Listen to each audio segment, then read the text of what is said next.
अस्सलाम वालेकुम। मेरे हत्थ च वीरो सिट्टे ने कणक दे ते अगे मैं एक सिट्टे दे विचों ना सिट्टे कढ के वेखे आ, तकरीबन 65 दाने होए आ।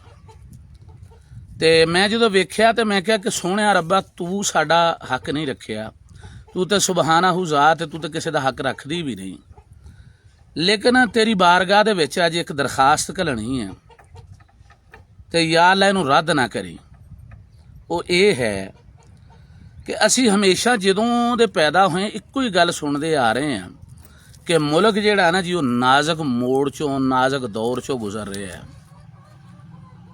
या अल्लाह जदों भी सुने ना, जदों दे होश संभाली इक्को ही सुने कि मुल्क के हालात बड़े मुश्किल ने। IMF दी शराइत मननियां पैणियां।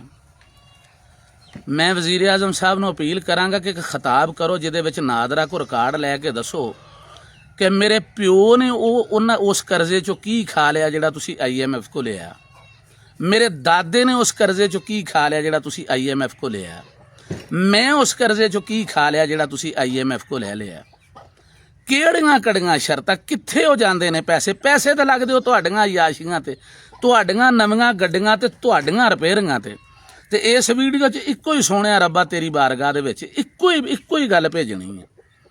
जिन्ना मेरे इस मुल्क नूं तू साडा हक नहीं रखिया सोहणिया, ना ही तू रखना, तू तो सुबहान है, तू तो पाक है। असी एक दाना बीजिया असी 60-65 होगा एक सिट्टे दे विच तू पा दिते, तू तो सानू 65-70 गुणा दे दिता। हर उस बंदे दा या अल्लाह बेड़ा गर्क कर दे जिन्हें इस मुल्क दा बेड़ा गर्क किया। या अल्लाह हर उस बंदे दा बेड़ा डुबो दे जिन्हें इस मुल्क दा बेड़ा डुबोया। या अल्लाह हर उस बंदे नूं बर्बाद कर दे जिन्हें जिमीदार नूं और इस मुल्क नूं बर्बाद किया।